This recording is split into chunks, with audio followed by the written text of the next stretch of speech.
Welcome back, everybody, to SharkCast. On today, we have a very special episode. I'm your host, Elias Estrada. I'm Lucas Alvarado. I'm Danny. And these are my guests for today, guys. Today we'll be discussing a very, very beautiful tournament. It's the first tournament in the history of the world that FIFA has created, where it has 3 host nations across 16 cities. This is one of the biggest tournaments, and it's probably the biggest one today, especially now how big FIFA has grown. And just to start this off, guys, how's the feeling right now in Miami to be part of the World Cup? You know, as being part of Miami-Dade College, we are one of the cities that's going to be hosting one of these games. How do you guys feel about that? What's your feeling right now in Miami? So I think it's cool, right? Especially because I'm down in Wolfson, so we have like the tower right next to us, which is basically like a museum full of World Cup stuff. So it's really cool seeing it just, around everywhere. Yeah, the last time we hosted was in the 90s, I believe. And since then, there's a lot more hype.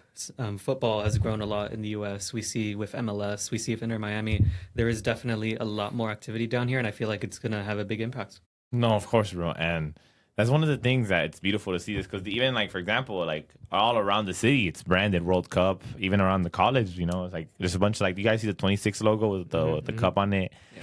And that's a feeling that it's good to have one of the host cities. I know a lot of cities are going to be, so I know a lot of you out there are probably going to have maybe host a World Cup game. A lot of you, but just tune in. It's one of a really big tournament, and it only comes every 4 years.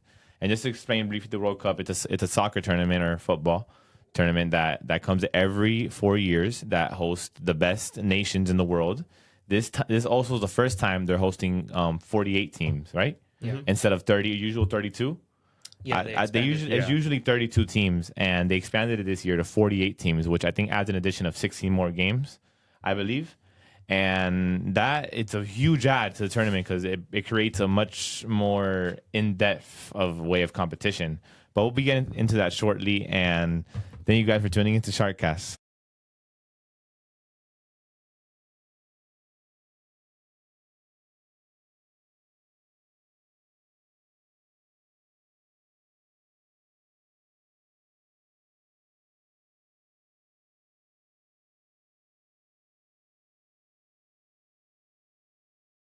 So like I was saying, guys, like the environment has changed in the World Cup. Now there's 12 groups of 4 instead of your usual, I think, 8. So how are we feeling about the group stages, guys? What team, what honestly, first question, what group stage do you guys think is the hardest out of all of them? The hardest group stage, I think, if I'm recalling correctly, I think it'd be L. I think Group L, it might just be the hardest. You got Croatia, England, Panama, and Ghana. Like, I feel like there's a clear 1-2, right? And maybe 3, but still, it's like the hardest hitters out of that group. Yeah, no, I think it's I. You have Senegal, who are just coming off winning the Africa Cup of Nations. You have Norway with Erling Haaland, Martin Odegaard, and a lot of players in good form. Alexander Sorloth as well. And you have France, obviously, and then also Iraq. And while Iraq might be the favorite to be 4th place, those other teams are going to make it very, very hard to get points. I see that one being the absolute hardest to get out of. And even though I think France is the winner of that, it's going to be very interesting to watch. No, that's very interesting. Honestly, for me, I think Group D is the hardest group to get out of. I know it sounds crazy, but think about it. It's the U.S., right? Which they are one of the host cities. And no matter how informed and their chemistry hasn't been up to par, they're still one of the host cities. You know what I mean? And that does impact the way they play. And Australia is a very good team. They demonstrated that last year with reaching the round of 16, and they lost to the World Cup champion. So who knows if they went up against another team. Paraguay is a very tough team. It's also, like, I think because of the addition, we have a lot more South American teams now, which also bring a lot to the tournament. Mm-hmm. Yeah. Different playing style, much more free. And I think that could help combat a lot of these things. So I think that's a hard group to get out of, in my opinion. Yeah, absolutely. That's the way I see it. That's very fair.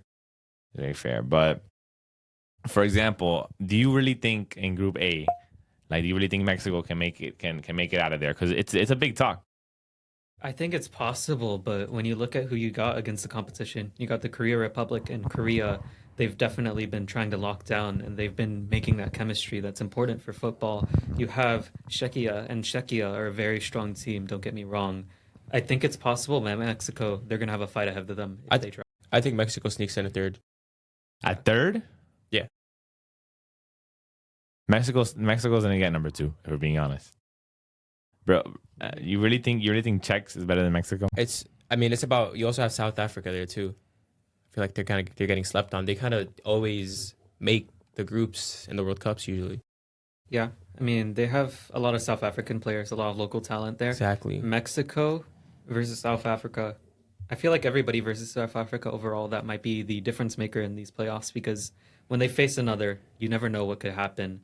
But when it's going against the other teams, making sure your goal difference is good, it's definitely going to be hard. But if you sneak a result, especially in the first match day, it can help you a lot. I see. You're right. That group is always one to get out of. And going back to Group D, how do you think that USA Australia matchup is going to go? I think I'm very excited for that one. As strong as Australia is, and obviously I'm a bit biased, I could see it going either way. Like, I think Australia probably has the better odds in the bookies, right? Yeah. But if Pulisic could find his form again, like based off the names, USA should be winning. But like obviously based off recent form, I guess Yeah. it's more up for debate. I think Pulisic has been very he's been very on the down low right now, right? Yeah. The best informed players for me for the US right now are Balogun. He Balogun, plays yeah. for AS Monaco alongside Ansu Fati. And there's also, I believe, a couple Bournemouth players, maybe Brentford as well, in the Premier League, who have been increasing their form. They've been getting ready. But even with that, Australia is a very strong team. I feel like, especially the rivalry against two predominantly English-speaking countries, it's going to make it a lot harder. Yeah, it's going to make it fiery. Yeah. Yeah. And even recent tensions all sort of contribute to it. I think anybody coming to play against the US, especially in the host country, they're going to be up for it. And so it really depends on how the Pochettino prepares them for it. Isn't Turkey also in that group, or am I confusing? Yes, Yeah, they are. Turkey's in that. I think Turkey's a clear cut first though. Absolutely. They I agree. have Guler, they have like players of that class. They have Kenan Yildiz, who's very underslept at Juventus. He will make a difference this World Cup. So Absolutely. yeah, I think Turkey should just be the clear cut first place. I could see the United States sneaking in to second, but I'd say it's more likely for Australia to third it. Yeah, absolutely agree. No, of course. And you know what else? Another group that stands out to me is Group K. We have Colombia, we have Portugal, and we also have Uzbekistan. And who's the third place winner for that one? I believe is the Democratic Republic of Congo. See, and the Congo does pretty good in the World Cup too. Yeah. They're a lot of these teams, bro. They have a lot of girth. They're very strong. Yeah. And like you said, it's the World Cup. You never know what can happen. So I think that's a hard group to get out of. So it's Group H. You have Spain, Uruguay, and you have Saudi Arabia, and then Cabo Verde. That's low key a hard group. So talking about like going back to Group K though, I think it's just Porto and Colombia coming out of there. I don't think they're gonna get a third place winner. Like, I doubt it. You think like the point differential will be too much? I actually don't know how the third place system works. I think it's like a tournament like before the 16s, right? Yeah, if you've watched a couple other tournaments, how it usually works is it's based on the amount of points and the goal difference that you receive out of your group. So And then now this is where we're gonna jump into the new table, because it's a whole new thing now. And like you used to be 8 groups of 4, right? It would be 8 groups of 4, and then now it's like 12 groups of 4, and we have an extra round, which is a knockout round, but it's now the round of 32. yeah, So usually it's around the 16, but now we have the round of 32. Yeah. And that's where it gets kind of insane, because you're going to have a lot of these matches. And like, for example, in my at least in my bracket, which we'll display up here, guys. We're going to display all the brackets up so everybody can see what crazy ideas we have. But I got Germany winning against any third place team that goes their way. Okay, fair. At first in the bracket. Germany has always been a strong team. They have really good players like Kai Havertz. They have Manuel Neuer coming back as your goalkeeper to solidify that world. Not only is he a veteran, but he's a really good goalkeeper and still at a world class level. As he still does that. He still plays at a world class level. And Germany has that World Cup experience. They have a squad that's been in the World Cup before, that's made it pretty far in the World Cup and in the Euros. And I think now it's time they're going to take advantage of any of that, and they're going to win against any third place team. yeah. And speaking on Germany, they have Florian Wirtz, although his form at Liverpool it's been kind of dismal, he plays very, very well for Germany. Yeah. So they have that combination of both youth and experience that will take them that extra step forward, especially with the Bayern Leverkusen invincible season. I feel like they have a lot of winners in that team, and I feel like they will go further than maybe a couple people think. Yeah. I actually do like how Germany's like younger this year because I feel like when I think of Germany, I kind of think of like a more composed, mature squad. Which I'm not saying they're not because they obviously just have like the veteran strong heads, but it's really cool to see like also a more spry team. No, of course. But I know next on the bracket comes France. And if we're being honest, France they made it last year's World Cup all the way to the final. Yeah. And I don't even think they had half the squad they have now. The thing about France, though, they are bringing an older N'Golo Kante to go run the midfield. And I feel like that's where their weakness will be because they have the best attack by far, I believe, on paper and just in form as well. But where teams can exploit and really make a mess out of that France team is trying to win the battle in the midfield. And I feel like that is where they will struggle. And that's why I don't have them winning the World Cup. But that's for later. Yeah. 100%. Actually, I agree. Like, I have literally nothing to add. That's actually a really good point. I think it's also a matter of their attack maybe overpowering it. I mean, Mbappe has just been known to take over games. That's the thing. Like, I feel as much as they might have their weaknesses, the fact that they have like that wild card type of player that you could just call on and he'll literally take over a game. Yeah, like, remember Mbappe also he plays differently for club than country. He's even stopped playing some games in the club to play for the country. So Mbappe really takes he's won a World Cup before. He's made it to the final last year, and he was also a Golden Boot winner for the last World Cup. We can't forget that, which is a very, very important thing. So, like he said, that's a wild card for them. It's having Mbappe, and they also don't have Mbappe. They have Marco Lis, they have them Ousmane Dembele. But like he said, their attack is really, really, really good. But the thing is if they go up against a really, really good defense, what's going to happen? Who's going to win that battle? And that's in the midfield, and that's where they could lose. Exactly. Yeah. Fair. Because, for example, let's say France makes it through, right, and they go to Germany. Germany has a really good defense. Like they have one of the best defenses, and France could. I don't have them losing there, but that could be a hard game for them. Yeah, that can be a hard. That's not going to be like it's going to be a hard game. Absolutely. But I still have them going through though, because at the end of the day, I think France just has too many wild cards. They have too many players that can just step up at any moment and take over the game and win it. And we've seen Manuel Neuer have sort of mixed performances. He had one of the best games of his life against Real Madrid in one of the legs. I believe it was the second leg. But then the next game against PSG, he concedes 5 goals. And so I believe that mix of attack. But then again, PSG is a monster of a team, bro. You can't compare PSG to Real Madrid. And a lot of the PSG roster is French. Yeah. So it's like, I don't know. Let's see what's gonna happen. That's gonna be a good game to watch out. France versus Germany. That's definitely gonna happen, in my opinion. And then moving on down the bracket, now we have Mexico and Switzerland. Actually, on my side, who do you have? I have South Korea over Mexico. Yeah. You have South Korea over Mexico. I have South Korea, Switzerland. South Korea, Switzerland. Yeah. Mm-hmm. I still have Switzerland winning though. That matchup, I have Switzerland winning. Like winning. Why do you think you got Switzerland winning? They have a stronger team. Obviously, their keeper, Sommer, right? Yeah, Sommer. He's insane, unfortunately. And if I'm not mistaken, is Xhaka still playing? Granit Xhaka? Yeah, he's called up. Yeah, I'm a big believer in him. I'm a big. So you also have him on your table. You have Korea. I have a little bit of a different lineup than what you guys have. Yeah. If you're talking about the Los Angeles game, I have Czechia going through. Oh, why do you got Czechia going through? I believe that they're just very balanced, and as a team, I think that they can bring the competition. And over just how a football game goes, I think that they have what it takes to go through, and they have what it takes to win enough battles in each of the key areas to sort of just eliminate the competition. Just win, Yeah, absolutely. Fair. Yeah, I got Mexico. I may be being a little biased, but nah, I don't see Mexico doing too much this year. Look, I'm telling you something about Mexico. They always make it to the round of 16 in every World Cup. And I'm not saying that they won't, but I think last year's only World Cup where they did it. The group. And I don't think they'll top the group either way. I think they'll get number 2 in the group. Yeah, I think we're number 2. That's fair. Yeah. I'm not sure if Mexico goes through, despite being Mexican myself. I would wish for them to go through, but just with how powerful Korea has been with Kang Lee from PSG, they have I believe Son Heung-min is still going to play this World Cup. Oh yeah, I would hope so. They have a lot of those strong players, and I feel like they can make the difference. Czechia itself is very balanced, and so, like I mentioned earlier, it'd be hard to go through against them. So overall, I think that they have what it takes, Yeah. and it would be very hard for Mexico to try and pull a result out of that.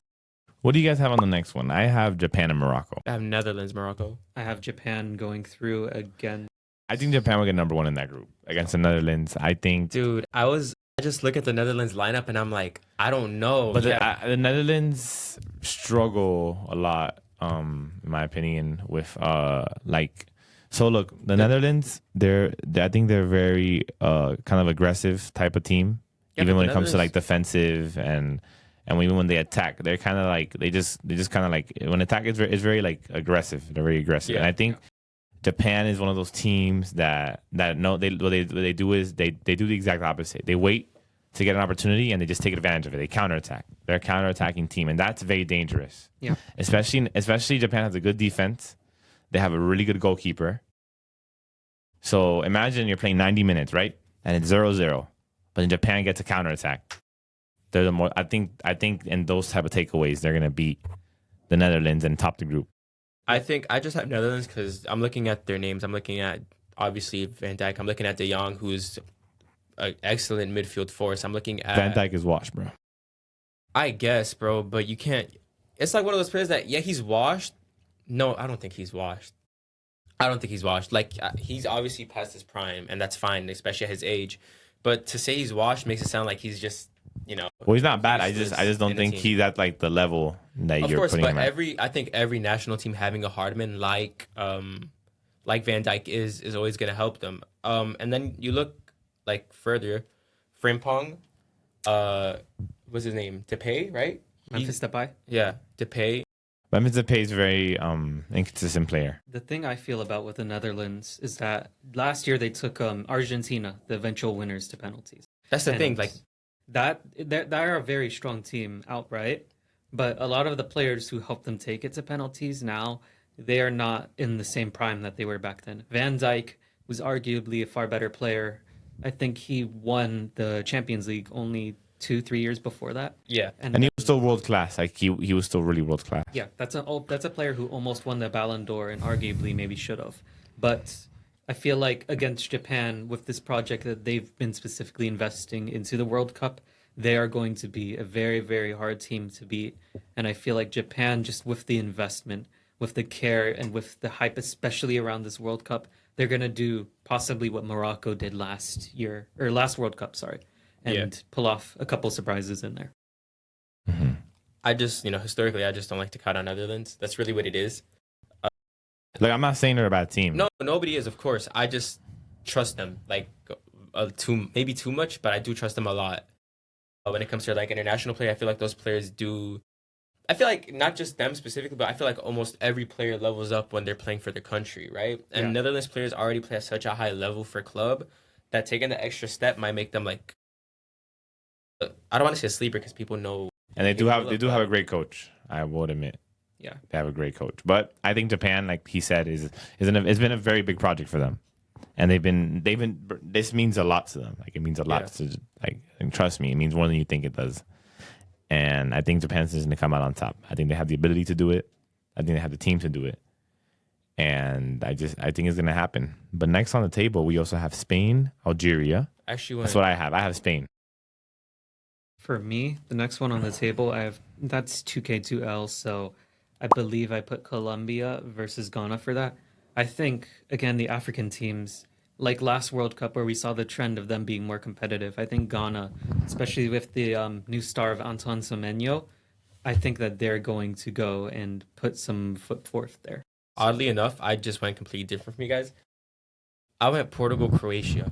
And like I don't like in hindsight, maybe it's like a bit iffy putting Colombia over Portugal, right? Especially I'm a big United fan, so obviously have like all the trust, all the faith in the world in Bruno Fernandes, right? So it's like I don't know if it was the play, but Colombia just has those moments where it's like I don't know what they do, But when you get James in international play, he just reverts to like a crazy form of himself. And you obviously have what's his name? Luis Diaz. Diaz, yeah. Yeah, phenomenal player. So I don't know. But then again, like I look at Portugal's squad and you have So now looking at we're looking at like part. This is just one part of the bracket. It's a huge bracket. You guys see how big it is, Yeah. right? Yeah. So what team do you think is going to surprise everybody? And what one team you guys think? Senegal. I have them making the final. whoa. Okay. What about you, Danny? I don't know. I didn't go super risky. You don't got one team that's That just shouldn't be where it is. and by like statistical measures, because there's odds, like right now, for example, the biggest odds winner to win the World Cup is Spain. Okay, I'd say my bracket is pretty cookie cutter. Like the furthest team that shouldn't go that far and they didn't even go that far is I guess Canada on my bracket. But even then, Canada has a solid squad, so it wouldn't even be outrageous to say some things about Look, them. I personally have Canada and Senegal and Turkey making it all the way to the quarterfinals, and Japan, but I have England beating Senegal in my quarterfinal bracket. I have Argentina beating Canada. I have France beating Japan, and I have Spain beating Turkey. Yeah. And this is where I think it gets interesting. So a lot of people, are making this bracket, and it's Spain against someone else. At this point, bro, I feel like if you see Spain on a bracket, you'll choose Spain. Like I guess, like a lot of people, I think we all have Spain versus France at the semis at some point, right? Yeah. But even then, I still got Spain. Yeah, Spain's a really strong team, bro. They have a very good youngster, Lamine Yamal. They have and don't even mind me about the midfield depth. Pedri, Gavi, bro, and they're a duo. You know what I mean? And they have so much more. They have Ferran Torres, and then up top, they have Torres. They have not Leo. they have We are Alisar. he plays for Bilbao. Yeah. What's his name? Nico Williams. They have Nico That's what I Williams meant to too, say. and Nico Williams and Lamar light it up, man. They light it up. Yeah, I was disappointed. When So he if you don't didn't have get a on one side you have a very diverse winger who can dribble, who can just take the ball anywhere, and then on the other side you have a super speedster as a winger, bro. He just explodes and it can just cut in and shoot it. And what's their backline looking like? Is Carvajal even playing? Like, I'm not sure. I think he might not have made the squad. But the squad's. I know he's leaving Madrid, right? The end of yeah, the I season. think I saw that. I'm not sure if he makes the squad here. Definitely for me, Spain has the most balance out of everyone because where I said France earlier loses in the midfield, Pedri and Gavi and just all the players that they have in depth. I believe they have a player from Arsenal. I'm blanking on his name right now. Marino? Not Marino. Okay. He's a backup striker though, surprisingly. They have Ilyar Baizal, who he plays for Sociedad. He's very slept on. He's a very good player. And then they have just the greatest goalkeeper depth of all time. I know a lot of people have others for the favorites, but definitely David Raya. And Yeah, you have John Garcia. Oh my Imagine God. he's your Exactly. goalkeeper, and then even then they have more goalkeepers. Spain is deep. Spain is the deepest. Because I think Spain has been the most successful out of all these countries so far in this century to develop a team. Because let's be honest, a lot of Spanish players have been developed. Spain owes so much to La Masia. Like genuinely, Barcelona. Like and same thing with with even France, bro. France, a lot of their talent has been grown there, and so same thing with Germany. Like a lot of these nice teams, like big name teams, do that. They develop a good talent, but so does Japan, for example. Japan has a lot of good talent. Yeah. Nobody's mentioned Brazil. Ooh. So look, bro, I love Brazil, mind you, but I got them just making the round of 16 and falling off the Netherlands. Yeah, that's okay. So we have different brackets. So here's the thing, right? Brazil yesterday, right? They literally confirmed Neymar's playing and everything. That was like the most we knew it was gonna happen. But I don't know if that affects the team that much. What I'm concerned about is who's their coach? Ancelotti, right? Ancelotti, yeah. Ancelotti, he's not a terrible coach, obviously, but you do have the likes of Vinny, and Vinny's a great player. But I feel like there's gonna be some tension there, like some clashing. Yeah. But Especially because Brazil has Rafinha and there was a little bit of tension after Rafinha got injured in the friendly and he didn't make the Barcelona semifinals. I think that a lot of what's going on in the Brazil dressing room is just the tension. I mean, they had to put Neymar in there because if Neymar wasn't there, it would probably have all just go crazy, absolutely yeah. decimated the mood. A But lot of like, the people who don't even make the squad because of Neymar, they are just ecstatic to see him there. but like, because Brazil on paper should be a really good team, though. That's the craziest part. But everybody's kind of sleeping, like doubting them, because historically, like in the last 20 years, since like the era and everything, they've been underachievers in the World Cup, and I don't know what it is. And you know what? They have the most World Cups out of anybody.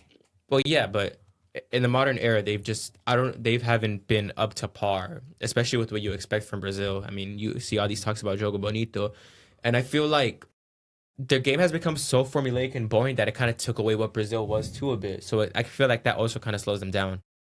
Yeah, and I feel like with Brazil, there are just too many clashes of how the players play. Yeah. There are too much with Neymar and how creative he is with everybody else. It's just going to be interesting to see how these different teams go. And with the depth, you could see Ancelotti even trying to sort of balance it out. But this results in him calling a lot of veterans, a lot of people who now play in the Brazilian tier, but at a much older age. And I feel like the depth of Brazil is what's going to be its downfall ultimately. And also, like you mentioned, Brazil. I don't think Brazil has an identity of a team yet.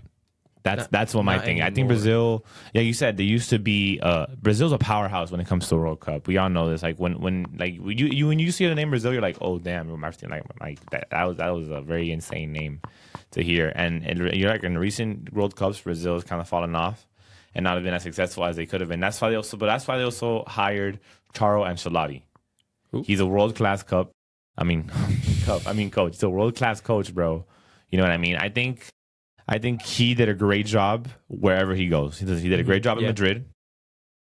He did a great job when he was coaching. What was it? It was Bayern, right? No. He coached a lot of different teams. He coached AC Milan. He reached, I think, the UCL final and maybe won it with them. Yeah. Yeah, he did. He's That's what coached he a won lot with. of teams. He even coached Everton at some He's point. coached a lot of teams, and a lot of the teams he's coached, he's been successful with, and that's one thing that's like that he has an impact as a coach. But But I think- my question is, do you think his impact as a coach can we'll see it now or we'll see it 4 years from now? I There's think It's a lot going on in that dressing room. You're Are they not going to wrong. give him another 4 years, you think? I think it's going to be. They a have to. project They for have him. like he left Madrid for that. You know, like it was a big decision for him. Like, you know what, like Real Madrid, he had a good thing going in Real Madrid. He just won a Champions League. You know, I don't know if you guys know this, but as of I believe 2 days ago, he extended his contract until 2030. Okay, never That mind. makes me believe it's going to be a project rather than results. I believe that will also show in their position. and then also this is the last world. Let's be honest, this is the last time Neymar is going to be in the World Cup too. Which is weird because he's kind of young. Like, if But Neymar has barring been injuries, riddled. he could have had one more. Neymar has been riddled with injuries, and just His and play style. His play Yeah. style. His play style is like, and honestly, Neymar, in my opinion, is one of the most fouled players in history. And that Because of doesn't, his and that's play why he gets style. injured a lot because of his play style. Because he's very flashy and like, you know, like the people just want to take him down. So, but that's my opinion at least. So that's it's kind of sad seeing like Brazil kind of lose its identity. What other team do you guys think should be farther on here, but on paper, but isn't? Okay, oddly enough, I actually had Brazil going like relatively far because I Where guess do you have Brazil going? quarters. Quarterfinal? Yeah, because I had Brazil versus Sweden actually first round, right? And I actually had Brazil winning there, and then so below them I had Ecuador and Norway, and I have Norway beating Ecuador. I don't think that's a question. They have a pretty strong team compared to like, 2-3 World Cups ago. So yeah, Norway's gonna make it. But then I actually have Brazil beating Norway because like at the end of the day, bro, the players are the players, right? Like even though there's discussions, Brazil, bro, you have Rafinha, Vini. This is gonna sound crazy to say, but Casemiro has been putting up a hell of a year, especially under Michael Carrick. Carrick. No, Casemiro. I'm telling you something. He's been a world class player. He's been a world class player at United. This year, Since last season he was like, But last season, I also think they had a very hard time because of the coaching and that does affect the player and the stability of a team. But that's the problem with Brazil though. It doesn't have it's not a stable team in a way. What's weird, what obviously stands out is that they didn't call up Chelsea's star, Pedro, right? Joao Pedro. Yeah. I think they're also dealing with a lot of personalities in the dressing room too. Brazil. That's the thing, but I feel like if Vinny, because we all know Vinny has a big ego. I don't want to just say Vinny because obviously Rafinha does too. They play for the two biggest clubs in the world. If those two could put their egos aside and coexist on the field, that might be one of the best pairings we've seen in international football. Yeah. Just because of how good they are. And where do you put Rafinha? Where I put Rafinha? What do you mean? They're both left. They're both left wing. That's the whole problem that happened in Madrid. That's the whole problem that happened in Madrid. When Rashford, with Vinny. When Rashford came to Barcelona, they had to slot Rafinha in the midfield. He's very versatile. He's a player. I feel like he's more willing to switch positions than Vinny would be. He'd be like, okay, I'll do what I need to do for the team to win. You're not wrong about that because that's what happened in Madrid. Mbappe is not a striker. Just to be honest, he's a left wing, and that's what happened. Vinny could not play with something like that. Vinny needs his space in the left. I think that's what ultimately impacted his career and is impacting his career. But I think Vinny is a great player. He's almost. I think he arguably should have been the Ballon d'Or winner. But yeah. So, and then further, right? I had Mexico come in second or third in the group. I forgot which one it was, and I had them going against Uruguay. Right? I had Uruguay winning. That's a toss up for me, honestly. But I could see Uruguay winning. And then below I had England and Senegal. So we all went kind of different on the group stages for sure. No, I did have England and Senegal, but in the quarter. I actually have England winning here. Because I had Senegal against Ecuador, and then I have Senegal beating the Netherlands. But then I think England stops them. You see, I have Netherlands on the whole other side, bro. And then I had Korea. I had Korea with a third place team, but then it's Korea against England. I think England will win that. And then I had Argentina, Uruguay, which I think that's gonna be a great game. It's gonna be that's gonna be a passion game. It's a passion game. Here's the thing: I have Uruguay, England. I have England going through, right? So in the quarters, I have Brazil, England. England's gonna take that. I have England taking it, right? But I don't know why. The more we talk about Brazil's roster and the players they have, the more I'm yo, if they piece it together, they can make an insane run.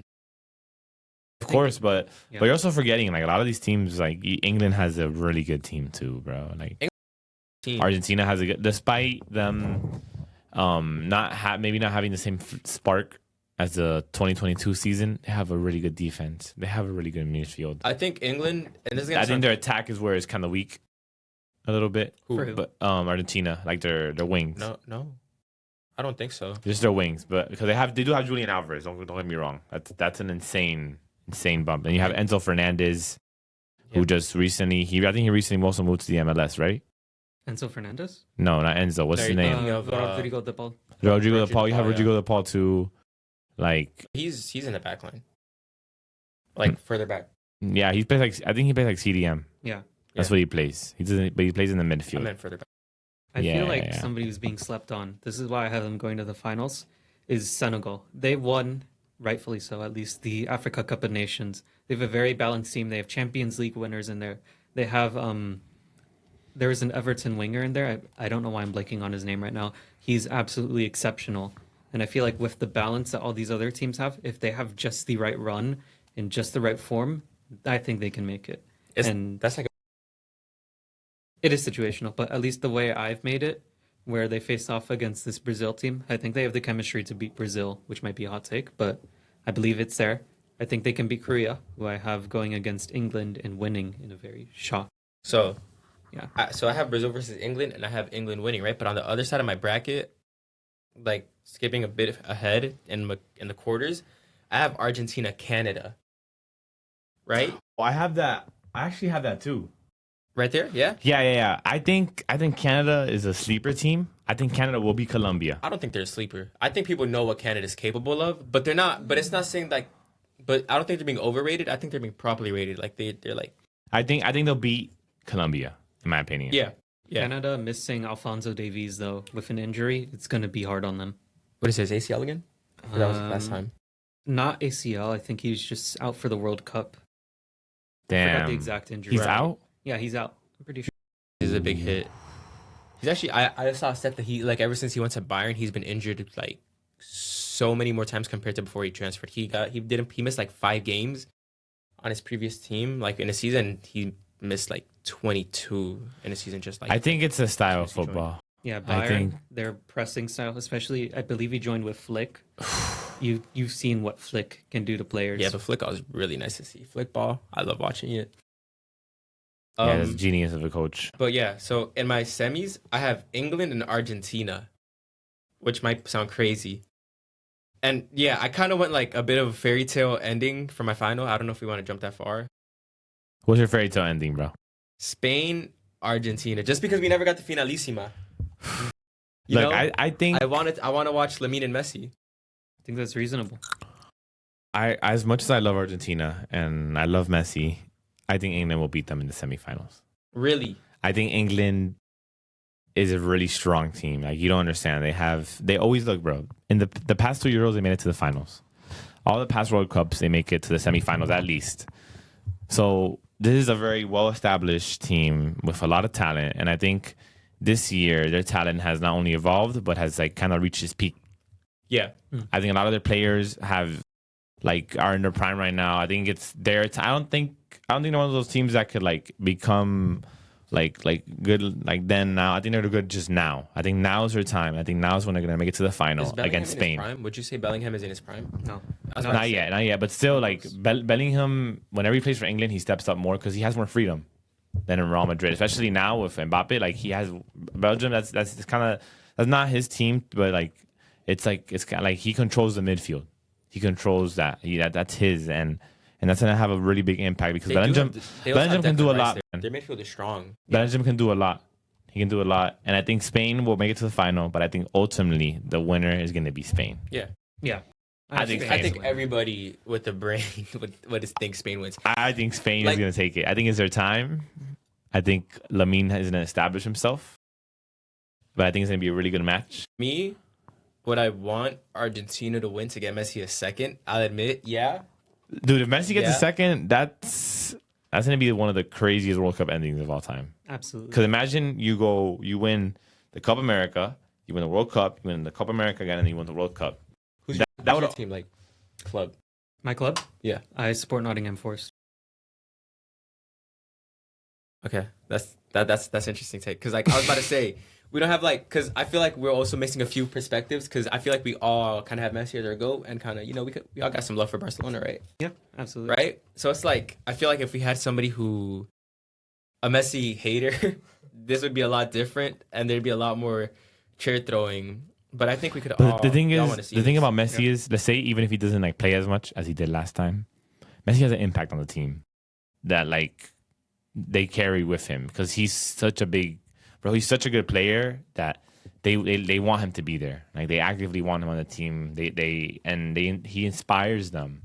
But you know what it is? I think Messi's still class. I remember Inter Miami had a friendly against a European team this summer. I forgot who it was, right? Porto. Huh? Porto. And I'm not saying we did crazy well, but Messi was still able to control the game. Like Messi still has the technical ability, obviously. Is the physicality still there? He can't run as fast as he ran and do like all these scientifically impossible goals, but his brain and his like ability to maneuver the ball is still phenomenal. Yeah, he still has the touch, bro. He still has the touch, and he's going to be surrounded by an Argentina young squad who I also think is almost there. Julian Alvarez has kind of been on one this. He has, bro. I think he's going to be better in this World Cup than last. Actually, my hot take for who's anything like the Golden Boot, I think it's going to be him. I think he's the Golden Boot winner. I see that. Yeah. I think he's going to score the most. Him or Mbappe, Yeah, I was about to say Mbappe has obviously a great chance. because he's their main scorer. He's in France, and France goes crazy. Honestly, I have a very crazy pick for the Golden Boot. I think Igor Thiago can take it. Who's he playing for? Brazil. Oh, okay. Just because of how much. Of all the Brazilian players, that is. If you've seen him this year for Brentford, which I know you haven't, he just scores goals. And if you need somebody to just score goals, especially in the group that Brazil's with, I think he scores enough goals just to take the Golden Boot, even if Brazil don't even make it that far. Okay. I mean, I'm sure. Yeah, if he's playing up top, he'll get good. They'd be able to distribute the ball to him good. He'd get good service for sure. Yeah. from Rafinha, from Vinny, from Cunha, or even Neymar. Oh my God, Cunha. I'm excited to watch Cunha. I'm sorry, I'm biased if it's not obvious. I'm a United fan. I'm like really excited to watch Cunha play. He hasn't been like he was last year. He's not as good as he was last year, I'd say, but he's still been really good. He still has like those flashes where you're like, yeah, that's Cunha. Absolutely. Yeah. So, guys, I know we've been talking about the bracket and these amazing games, but I also want to move into the identity of this World Cup now that it's in our nation. You know, we're all U.S. citizens. Yeah. And we're all from this. We're all, in a way, we've lived in this country long enough to say we're kind of from it. So my question for all of you is: how do you think this North American feeling of the World Cup is different from the rest of the tournaments? How does this identity feel differently? It's uniquely us. I mean, if you see Yeah. how all the people sort of react to the World Cups before, this one, it just feels, even if you can't go to the games, like you're at home. You know, there's a lot more activity going on. As you mentioned earlier, at the Freedom Tower, there is the whole exhibit. Mm-hmm. And it's just overall, they've put so much effort into this and sort of into being here in America that it just feels like it's right. And it just feels like Yeah. a lot more people this time are looking forward to it, are looking forward to the talent. A lot more people are getting ball knowledge even. And honestly, it's just contributing. Even more fun. I think it's even more fun because we're in Miami. So Yeah. it's like we're like a cultural melting pot. Where I work, I'm meeting like a lot of different like people from nationalities, and they're all supporting their team, right? It's like I've seen like well, they're not in this World Cup, but I've seen like a lot of Europeans. I was gonna say Russians, but they're not here. Even so, like they're excited about the World Cup because it is a European sport at the end of the day. Now it's coming here to America where we're in like the biggest melting pot of cultures, so it's like incredibly fun to see it just around us with everybody. Yeah, dude, it's just beautiful, bro. Like honestly, like especially like now that Miami has a kind of spotlight because we're one of the host nations. Like I said, we have a spotlight, and to me, you're right. I think it just feels like you're right. Like I feel like that you could tell that like a lot of people and a lot of businesses, even like the government has put effort into knowing and like the signs, the marketing. Like, bro, even if you go to Yeah. McDonald's, like, Well, yeah. they give you the World Cup thing. Like, Are you guys doing the sticker book? Absolutely. No, I'm I'm not. started today. Look, I'm gonna tell you something, bro. You're gonna waste a lot more money than you want to waste with the sticker book. That's why I didn't do it. Bro, that's a trap, bro. I completed like all three of them, like from 2014 to 2020. I completed all three of them, but no, never again, bro. We went to middle school together, or like middle school, elementary, and I remember like the trades going on when the 2014 World Cup was happening was insane, and that's why it's like, but that's why there's that that's why I feel like you're wasting a lot of money. It's part of the experience, man. It is. I feel like it's a must at some point. Yeah, and then like you trade with your friends. I remember doing that in like in middle school. It was super fun. We would trade, and then everybody was like, you have Messi yet? You have Messi yet? Yeah, that was like or like the Ronaldo, most coveted player. Yeah, but like I ain't gonna lie, he wasn't that hard to get. Messi? Yeah, for me. I think everybody had the same odds. I don't think they made Messi any rare. No, but I think they printed out like more than one. That's what I think, at least. I think they for sure like they diversify the odds for the players. I think they just do it to make it harder and like, you know. But it's just it really feels good that we're hosting the World Cup, and like honestly, like all over our city, guys. And talking to the Miami spotlight, all over our city, it's World Cup banners and World Cup this and World Cup that, and it's insane to see that because you never would have thought. I never would have thought it's like the first time that this happened, and it's three nations, not just our nation, guys. It's Canada to Mexico. It's three nations hosting one World Cup. But to that case, I think there's also some downsides of America hosting a World Cup, and maybe I'm understanding it wrong, but the Europeans were looking at the prices and they were astonished because compared to we're obviously our economies are way different, and we're very consumeristic, and honestly, even like places like New Jersey are charging higher train fares for the days of the World Cup. Yeah. And honestly, I don't think it's a fair thing, in my opinion, to because a lot of these fans from other countries want to come in, and that's what makes the World Cup the World Cup. And that I think that's a risk that's happening with hosting it in America. Removing is the that accessibility. yeah, removing accessibility to because if it's just Americans watching the World Cup, then that kind of defeats the purpose of the World Cup, in my opinion. The World Cup is not just us; it's nations around us. It's people that come over from all over the world and show their culture and all of that. We bring that to a beautiful tournament, and it's a competition, but it's also a beautiful tournament with a lot of good moments, like a lot of laughter. Some people even some people cry for this. Some people like bro, it means a lot to the people, to their countries because. You're going on a global stage, the biggest tournament in the world, arguably. Like no tournament will beat this tournament, No, 100%. right? But They have the chance to not only like represent their country, but they have a chance to shout for it, to scream for it, to feel represented and feel up there. And that's the risk that it's happening in America, And also the accessibility, like you said, we don't have good public transport. I say Miami's solid. You go to the Brightline station, you have free shuttles. That's a good thing. Miami's a little, but that's just Miami, bro. Miami is one of the more accessible cities in the U.S. No.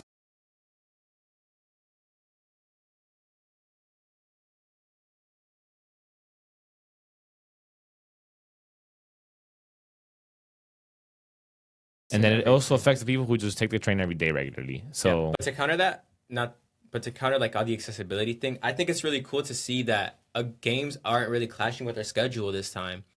I remember like especially the one in Russia, the 2018 World Cup.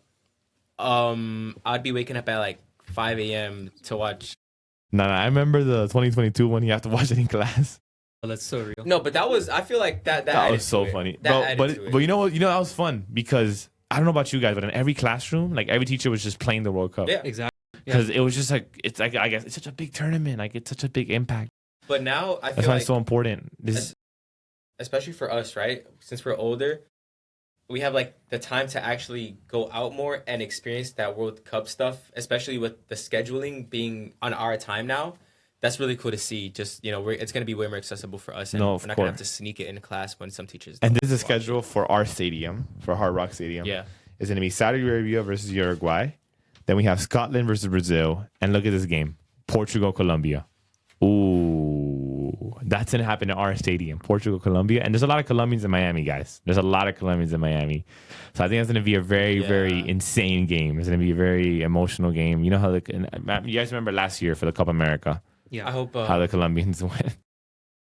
Yeah, they're passionate fans. I hope they separate the fans a bit. I hope they're not like in each other's faces because that could be crazy. That could get really crazy.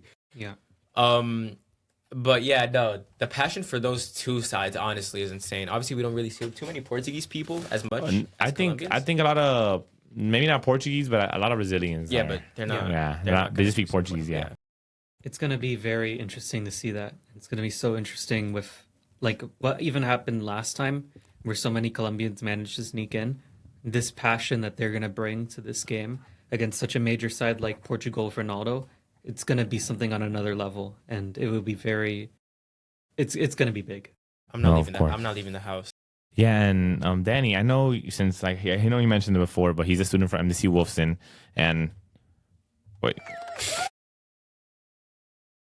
Thank you. And honestly, it's great to have on this podcast other students from other campuses, but you also have a different perspective as a World Cup because I know they host a lot of like festival things by Bayside front so how has that experience been like seeing like kind of the change from like before the World Cup to now the World Cup's happening? How has that been like around your area? It's really cool.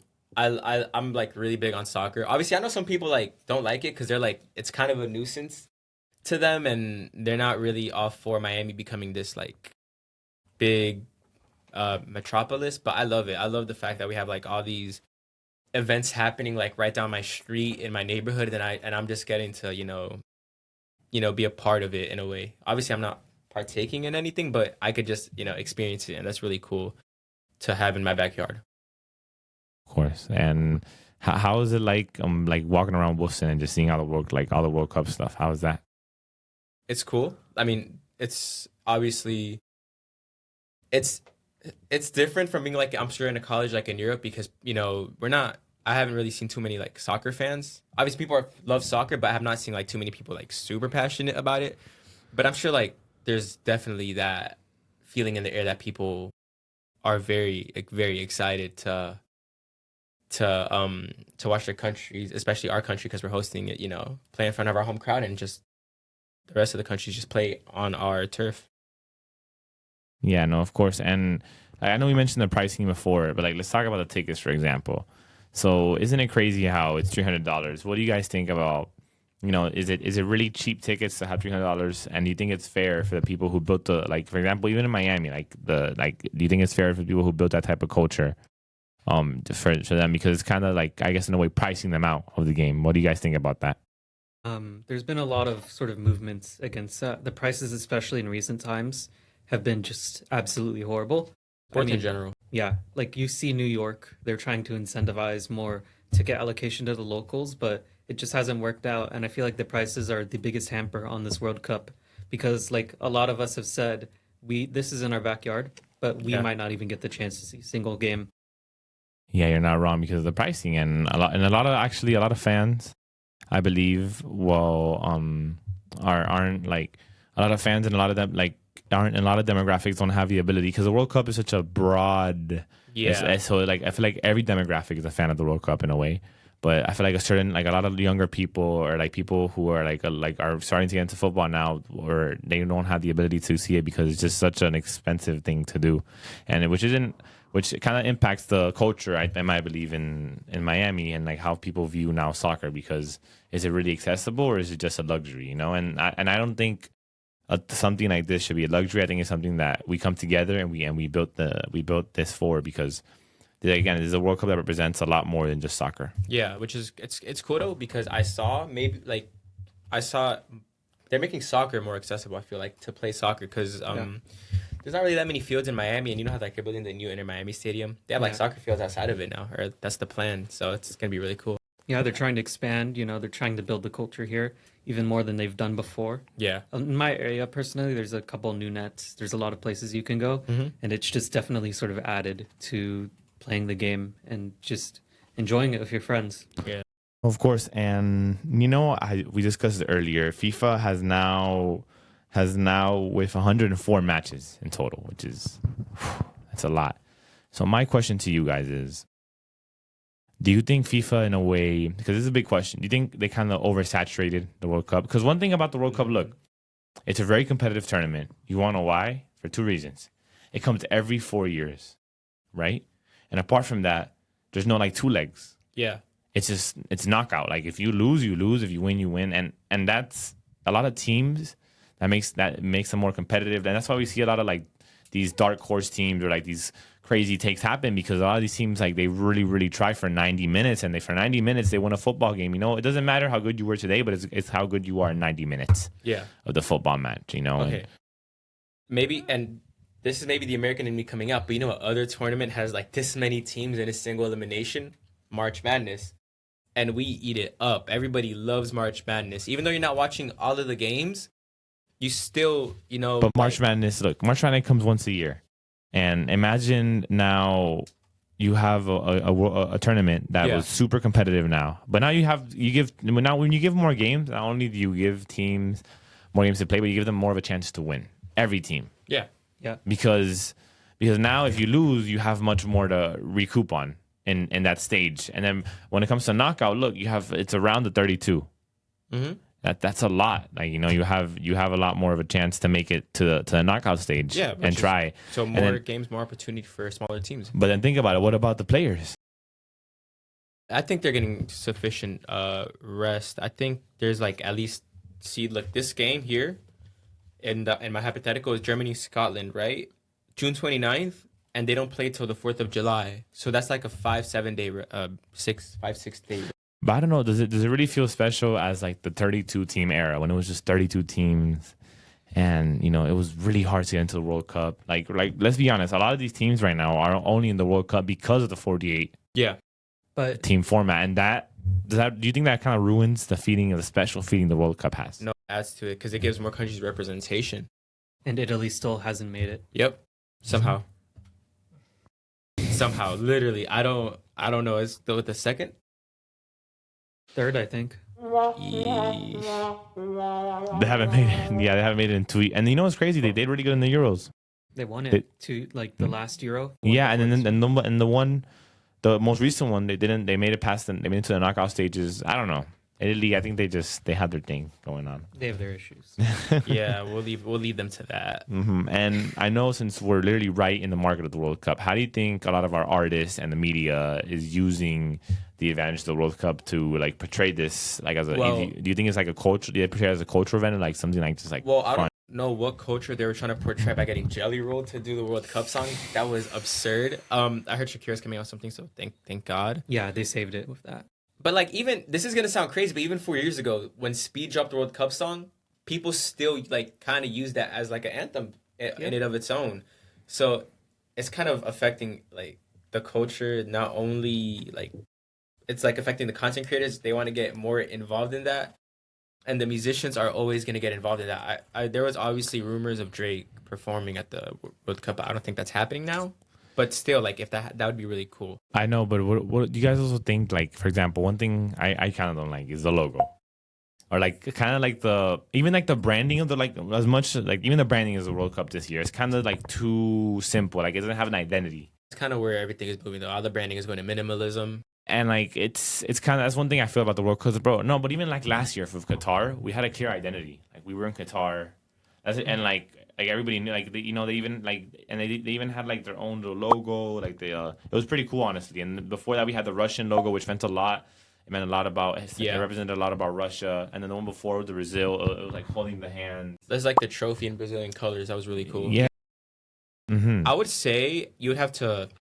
I would like wait until the games and I would say like the broadcast, because the broadcast does add a lot to that with all the animations and like the themes and music that they play. Which, obviously is weird because, if you do want to set up an identity, you should do it before, you have to like experience it. But the broadcast adds so much that when I think sometimes of like the World Cup, I'm thinking like all the graphics moving like on the screen when they're like, going to maybe stuff like that. Yeah. And what do you think will happen, guys? Because this isn't going to last in the U.S. forever. It's going to be the summer of the World Cup. And we're not also the only host nation. So what do you think will happen once the World Cup kind of mania disappears? Do you think the culture of soccer will stay, or you think it'll be stronger, or you think it'll just be like how it was before? Or what do you think do you think that'll have a huge impact on our culture? Yeah, I started watching soccer in 2022 after the World Cup. I started playing after 2022 after the World Cup. I was like, shoot. I started playing FIFA. And from there, I was like, damn, this is kind of fire. Yeah. The memories that are made from a World Cup, even last year, there are just so many iconic pictures and moments. That's going to stick with us forever, especially since it's where we are. You know what? The Euros and the Copa America also added to that. And it's beautiful because this isn't really a soccer country, and I think this is the opportunity because the World Cup has a lot of impact, as you said. Like I remember like Messi holding the trophy. Like we all remember that picture, and him sleeping in the the one on Instagram where he sleeps on the bed. France almost coming back. France almost bro, and then Morocco making it to the semifinals of the World Cup, and only losing to France 1-0, bro. That's crazy. Yeah, they only let France score one goal on them, and you know what's crazy? I think until that point, they didn't concede a single goal in the tournament. The entire like where's Ronaldo saga. Yeah, and then that was and Portugal made it all the way to the quarters. Yeah. And then Netherlands against Argentina, that game was just insane. That game is still iconic to this day. Just Dude, all the yeah. moments that happened in it. That's like a rivalry forever now. Bobo, que mira Bobo. So it was, so I think these memories, you're right, they will stick to us because like I said, this is something that's so impactful and so big that is going to stick with our culture forever, and it's going to even shape the way our culture and the way people see what soccer is. Even to that point though, because it's like even Formula One sticking in like at least the United States more, and that's like a fraction, I'd say, of the size of soccer. So they do that in one city. Yeah. Like 3 cities in America a year. This is going to be like across so many cities, like more people are going to get impacted. Do you think let's say 20 years from now, do you think we'll look back on this World Cup and say this is the moment when soccer became the number one sport in the U.S.? Yeah, no, it's. I don't think soccer is ever gonna make it to the number one point, but it's gonna be a turning point for sure where soccer reaches like. Yeah, I think it's just gonna contribute to the growing culture, and I feel like as we become like more online and more connected as a society, this is gonna be a turning point where a lot more people connect through their football skills. Yeah. No, of course, guys, and now we have. For before we go, we have the rapid and final whistle round. It's just I'm gonna ask you just the same simple questions, and you just try to come up with them on the fly. Okay. All right. For example, I know we mentioned it earlier, but Golden Boot winner. I got Julian Alvarez. Mbappe. All right. What do you think is gonna be the biggest disappointment of the World Cup this year? The most disappointing team? Yes. Like, what do you think? Like, a team's gonna let everybody down, and like, damn, I guess they didn't make it. I personally believe the team that's gonna let us down. Dude, it's honestly gonna be. I think it's gonna be like the U.S., bro. You know what? No. Since when I was talking about Brazil, I use so much if that like if none of that comes into fruition, Brazil is gonna be a huge letdown if like they don't even show, as much, Yeah. Brazil and France, I think for me, are the two that have the potential to just be absolute flops with how much they've been hyped. I also think I'm not saying Morocco isn't hyped, but I think people think they're gonna make it a little farther in the tournament. because of last year. But I think they'll be eliminated I agree. rather short. I think they'll make it to the knockout stages, but I think they'll be eliminated in the round of 32. I can agree with that. Yes. And I think that might be a disappointment to some people because that was a huge impact for Morocco. Like them winning that far, Yeah. it was a huge impact. So it's great to see that. To your point, I think it also involves on how Mbappe dictates France. Have you guys seen the jerseys of the tournament? I've seen a couple. Yeah. What do you think is the best one so far? I think Japan. I know he has it on. I personally think I think it's Japan one or Germany's. I like Germany's a lot. Germany's is very I nice. think I don't remember them like too much. Though. That's the thing. Like I saw them in passing. We'll put them on the screen, guys, and we'll have it in the comment section for you guys. Yeah. And you guys can vote. Tell me what you guys think. Yeah. And then I want to give a shout out to you, Danny. Thank you for coming out all the way from MDC Wolfson. It's good to see our campuses interconnect, and I'm glad you're representing your campus today and coming on our podcast and giving us a good spiel. And as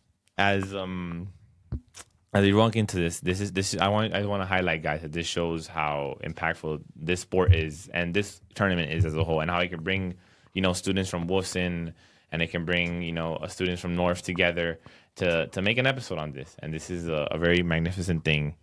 And of course, as on SharkCast, we wanted to show this beautiful identity of the World Cup, and the identity is that it's all of ours. That this World Cup is not just mine, it's not just any country, just every country coming together. We're all coming together. We're all in this together. This is our World Cup, guys. It's not just anybody. It's not just America's, Canada's. It's all of us, because this is an event for everybody. It's a tournament, not just for me, for you, for everybody. That's what we want to highlight. And as I wrap this up, guys, it was nice seeing you again on SharkCast, and keep on swimming, sharks.